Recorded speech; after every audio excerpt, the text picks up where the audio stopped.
नमस्कार विद्यार्थी मित्रांनो, मी किरण गुरुजी सगळ्यांचं स्वागत करतो आपल्या या यूट्यूब चॅनलवरती. मित्रांनो, नेपाळमध्ये नुकतीच निवडणूक झाली आणि या निवडणुकीचा रिझल्टही लागला. या निवडणुकीमध्ये राष्ट्रीय स्वातंत्र्य पक्ष पार्टी किंवा ज्याला आपण पक्षही म्हणू, त्या पक्षाचे उमेदवार बालेन शाह यांना त्या ठिकाणी प्राईम मिनिस्टर म्हणून अपॉइंट केलेलं आहे. आता एक लक्षात ठेवा, 27 मार्चला यांची अपॉइंटमेंट झाली. यांचा जो नंबर म्हणजे आतापर्यंत कितवं जर आपण प्राईम मिनिस्टर बघितलं तर ते 47वे प्राईम मिनिस्टर आहेत नेपाळचे. वय फक्त 35 वर्ष. नेपाळच्या पूर्ण इतिहासामध्ये सर्वात तरुण प्राईम मिनिस्टर ते बनलेले आहेत. आता असं का झालं? एवढा तरुण त्या ठिकाणी प्राईम मिनिस्टर का बनला? तर त्याच्या मागे आहे एक महत्त्वपूर्ण अशी क्रांती, ज्या क्रांतीचा आढावा पुढच्या एक 5 ते 6 मिनिटांमध्ये आपल्याला घ्यायचा आहे. मित्रांनो, ही जी क्रांती घडली, ही क्रांती यांच्या सपोर्टने घडली असं पण नाही म्हणू शकत. पण एक सरकार होतं केपी ओली यांचं, या केपी ओली यांच्या सरकारच्या विरोधात ही सगळी क्रांती घडली होती. आता ह्या क्रांतीमध्ये नक्की झालं काय होतं? ही एक स्टुडंटची क्रांती होती. ही क्रांती म्हणजे कुठल्या माओवाद्यांनी किंवा दुसऱ्या कुठल्या तरी एखाद्या गटाने केलेली क्रांती नव्हती किंवा दुसऱ्या पक्षाने केलेलं यादवियुद्ध नव्हतं. तर ही जनरेशन झेड, ठीक आहे, ज्याला आपण म्हणतो जेन झेड, ही अशी मुलं असतात, ही जेन झेड अशी मुलं असतात की ज्या मुलांचा जन्म 1997 ते 2012 दरम्यान झालेला असतो. ही मुलं डिजिटल साक्षर असतात. लहानपणापासून यांच्या हातात मोबाईल असतो. त्यांना सोशल मीडिया खूप जास्त आवडतो आणि सोशल मीडियाशी दिवसभर चिटकलेले असतात. राईट. आता हे जे झेड झेन आहे, या झेड झेन, हे जे काही झेड झेन आहे, या झेड झेनच्या अगदी मनावरती जो घाव घातला ते या पंतप्रधानांना, त्यांचं नाव आहे केपी ओली.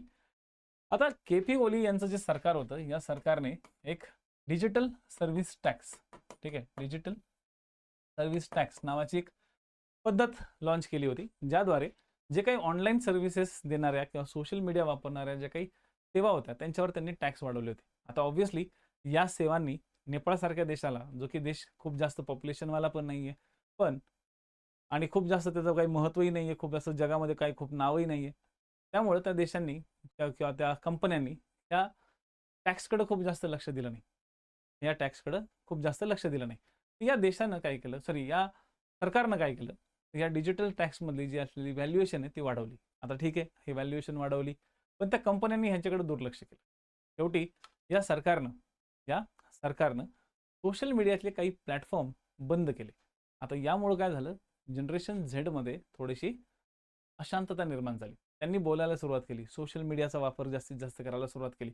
सोशल मीडियाचा जास्तीत जास्त वापर सुरुवात तर केलीच केली, त्याच्यामुळं सरकारच्या केलेल्या सगळ्या जे काही काळबेर होतं सरकारचं, भ्रष्टाचार वगैरे वगैरे, त्या सगळ्या भ्रष्टाचाराचे सगळेच्या सगळे काळे चिठ्ठे समोर यायला सुरुवात झाली. आता या जेड झेनने ओके मोठ्या प्रमाणात सोशल मीडियाचा एवढा जबरदस्त वापर केला आणि त्याच्यामध्ये जे रॉकेल ओतायचं काम जे केलं ते बलेन शाहने केलं. कारण बलेन शाहची जी गाणी होती त्या गाण्यांमध्ये एकदम रियालिटी होती, एकदम म्हणजे एकदम रियालिटी. आणि या रिअलिस्टिक गाण्यांमुळं या जनरेशन जेडवाल्यांनी मोठ्या प्रमाणात सरकारच्या विरोधात सोशल मीडियावरती कमेंट करायला सुरुवात केली. त्याच्यामुळं सरकारने आणखी याच्यावरती म्हणजे ह्या सोशल मीडियाच्या प्लॅटफॉर्मवरती वचक ठेवत सोशल मीडियाज बंद करून टाकले. त्याच्यामध्ये फेसबुक, इंस्टाग्राम आणि व्हॉट्सअप होते, जे की हे 3 डिव्हाइस, हे 3 सोशल मीडिया आपण सर्वात जास्त वापरतो.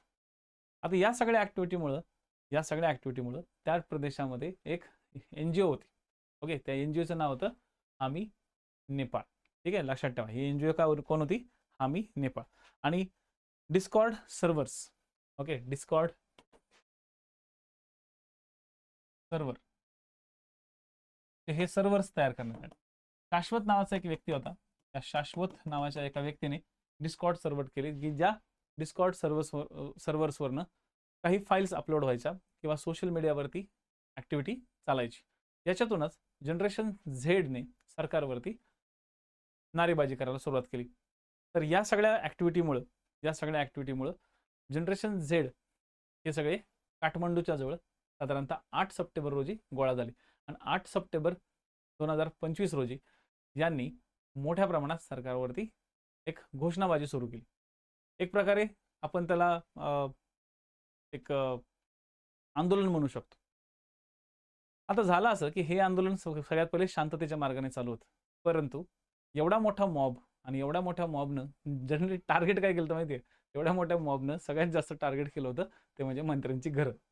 बरोबर, कुठं मंत्र्यांची घरं, कार्यालय, ऑब्व्हियसली मंत्री जिथं असतील. आता नेपाळ हा खूप मोठा देश थोडीच आहे, नेपाळ एका राज्य एवढा आहे. ओके, युपीच्या अर्धा असल्यासारखा. त्याच्यामुळे तिथल्या लोकांनी काय केलं, त्या मंत्र्यांची घरं पकडली आणि त्या मंत्र्यांच्या घराच्या बाहेर हे सगळे झेडवाले सगळे लोक येऊन गोळा व्हायला लागले. आता एवढ्या मोठ्या प्रमाणात गोळा झालेले लोक पाहून पोलीस फोर्स सुद्धा ओके हातबल झाले त्यांच्यासमोर. लेखाचे हे जातच नव्हते त्या ठिकाणी. नंतर आर्मी बोलवले आणि त्यांच्यामध्ये मग काही मोठ्या प्रमाणात दंगे वगैरे झाले आणि या दंग्यांचा परिणाम असा झाला की ही जेनझेड एवढ्या मोठ्या प्रमाणात एका दिवसात एवढ्या मोठ्या प्रमाणात त्या काठमांडूमध्ये पसरली की त्या काठमांडूमधल्या प्रत्येक मंत्र्याच्या घरावरती दगडी फेक, त्या ठिकाणी जाळपोळ, एवढी ऍक्टिव्हिटी भयानक करून ठेवली होती की अक्षरशः असं वाटत होतं की नेपाळमध्ये पूर्ण सत्ताच पलटते का काय. आणि तसंच झालं. शेवटी आर्मीला मध्यस्थी करावी लागली आणि जनरेशन झेडवाले जेवढे काही प्रतिनिधी होते त्यांना आर्मीनं बोलायला बोलवलं किंवा बोलण्यासाठी बोलवलं. तर ऑब्व्हियसली त्यांचं डिमांड एवढेच होते की हे सरकार आम्हाला नको, आम्हाला एक नवीन सरकार या ठिकाणी हवंय. शेवटी आर्मीने मध्यस्थी करून इथलं जे सरकार आहे म्हणजे ओली यांना सांगितलं की तुम्ही राजीनामा द्या. ओली यांनी राजीनामा देणार नाही असं सांगितलं होतं. बट अनफॉर्च्युनेटली ओके यांच्याच घरावरती यांच्याच पंतप्रधान कार्यालयावरती मोठ्या प्रमाणात हल्ला झाल्यासारखाच झाला. सगळे जेएनझेड यांच्या कार्यालयावर तुटून पडली, अक्षरशः जाळपोळ झाली.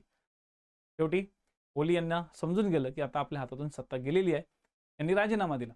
राजीनामा दिल्यानंतर सगळ्यात महत्त्वाची परिस्थिती अशी होती की जरी राजीनामा दिला तरी जनरेशन झेडवाली गँग काही शांत बसत नव्हती. त्यांनी जेवढे काही त्या ठिकाणी असलेले बंगले आहेत, सरकारी कार्यालय आहेत, ते सगळे फोडाफोडी केली.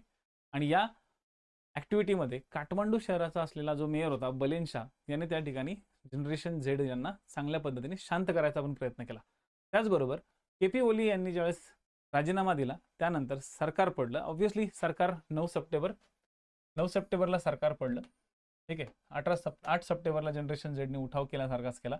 9 सप्टेंबरला सरकार पडलं आणि साधारणतः पुढच्या एक 10-11 सप्टेंबरपर्यंत एक 10 ते 11 सप्टेंबरपर्यंत पूर्ण नेपाळमधल्या सगळ्या मंत्र्यांची घरं ओके पूर्ण निशाणा झाली होती. अनेक मंत्र्यांची घरं पेटवली गेली होती. अनेक मंत्र्यांच्या प्रायव्हेट प्रॉपर्ट्या उद्ध्वस्त करून टाकल्या होत्या बिकॉज ऑफ भ्रष्टाचार. कारण की तो सगळा पैसा नेपाळच्या जनतेला लुटून कमवला होता असं त्यांचं म्हणणं होतं. शेवटी 13 सप्टेंबरला या ठिकाणी एक अंतरिम सरकार जाहीर झालं. अंतरिम सरकार कोणाचं होतं असा क्वेश्चन विचारला जाऊ शकतो. नेपाळमध्ये जे अंतरिम सरकार आलं होतं ते सुशीला कार्की यांचं आलं होतं. सुशीला कार्की हे नेपाळच्या अंतरिम सरकारच्या प्रमुख बनल्या आणि अंतरिम सरकारच्या प्रमुख बनल्यानंतर सुशीला कार्कींनी या देशामध्ये शांतता आणायचा प्रयत्न केला. दुसरी गोष्ट, या इलेक्शनच्या माध्यमातून नव्या इलेक्शनच्या माध्यमातून आम्ही एक सरकार निवडून देऊ असं सुद्धा ठरवण्यात आलं. आणि याच इलेक्शनसाठी राष्ट्रीय स्वातंत्र्य पार्टीने प्राईम मिनिस्टर कॅन्डिडेट म्हणून बलेन शाह यांना नियुक्त केलं की प्राईम मिनिस्टर कॅन्डिडेट म्हणून बलेन शाह आमचे उभे राहतील. या सार्वजनिक निवडणुकीमध्ये नेपाळची जी 275 जागांची असलेली जी नॅशनल त्यांची जी संसद आहे त्याच्यामध्ये जवळपास 165 जागा आणि 100 जागा अशा दोन पद्धतीने डिवाइड केल्या जातात. तर या 275 जागांपैकी ओके आता 165 आणि 110चा रिझल्ट त्यांनी अजून डिक्लेअर नव्हता केला, पण 275 जागांपैकी जवळपास 182 जागा यांच्या राष्ट्रीय स्वातंत्र्य पक्षाला मिळाल्या होत्या. विशेष खतम, पूर्णपणे मेजॉरिटी. 1999 नंतर नेपाळमध्ये आलेली ही सगळ्यात मोठी मेजॉरिटी होती. आणि एवढ्या मोठ्या मेजॉरिटीला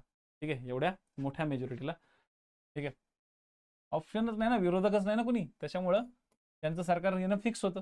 तर साधारणतः 27 तारखेला लक्षात ठेवा 27 मार्चला त्यांनी आपली शपथ ग्रहण केली. 23 मार्च रोजी यांची शपथ ग्रहण झाली आणि त्या दिवसापासून यांचा कार्यकाळ सुरू झाला. आता पाहू की यांच्या कारकिर्दीमध्ये किंवा यांच्या काळामध्ये भारतासोबतचा संबंध नेपाळचा कसा चालतोय ते. कारण की नेपाळ हे म्हटलं तरी भारत आणि चीनमध्ये असलेले एक बफर स्टेट आहे. आता येऊ आपण बलेन शाह यांच्यावरती. बलेन शाह जे होते, या बलेन शाह यांचं जे शिक्षण झालेलं आहे ते एक इंजिनिअरिंग ग्रॅज्युएट आहेत. इंजिनिअरिंग त्यांनी कर्नाटकमधून केली होती. एक रॅपर आहेत, एक संगीतकार आहेत, आणि काठमांडूचे मेयर होते 2022 ते 2026 पर्यंत. म्हणजे या पदाच्या आधी त्यांनी काठमांडूचं मेयरपद भूषवलं होतं. पक्षाचं नाव विसरायचं नाही. आता प्राईम मिनिस्टर झाल्यानंतर त्यांनी सैन्य, वाणिज्य आणि उद्योग या 3 महत्त्वाची खाती त्यांनी आपल्या स्वतःकडे ठेवलेली आहेत. ठीक आहे. आता सैन्य जर स्वतःकडे प्राईम मिनिस्टर जर ठेवतोय, म्हणजे थोडक्यात हे एक डिफेन्स मिनिस्टर सुद्धा आहेत त्या देशाचे, उद्योग मंत्री सुद्धा आहेत आणि वाणिज्य मंत्री सुद्धा आहेत. या तिन्ही गोष्टीतनं ते आपल्या भारताबरोबर नक्की कशा पद्धतीने आता पुढच्या धोरणं आखतायत हे आपल्याला पाहायचं आहे. तर थोडाफार प्रमाणात नेपाळच्या बद्दल आणि थोडक्यात चांगली माहिती तुम्हाला मी देण्याचा या ठिकाणी प्रयत्न केलेला आहे. ते नेपाळच्या झेड क्रांतीनंतर, त्याला आपण जनरेशन झेड पण म्हणतो, या क्रांतीनंतर त्या ठिकाणी आलेलं सरकार आणि त्या सरकारचा एक महत्त्वपूर्ण असा एक व्यक्ती की जो फक्त 35 वर्षाचा आहे, म्हणजे त्या ठिकाणी पूर्ण युवा पिढी आहे. हे आपल्या करंट अफेअर्सच्या पॉईंट ऑफ व्ह्यूनी खूप महत्त्वाचं आहे. ठीक आहे. तर ही झाली तुमच्या नेपाळ संदर्भातली एक महत्त्वपूर्ण गोष्ट. यासारखेच नवीन व्हिडिओ पाहण्यासाठी किरण गुरुजी चॅनलला नक्की सबस्क्राईब करा. जय हिंद, जय महाराष्ट्र.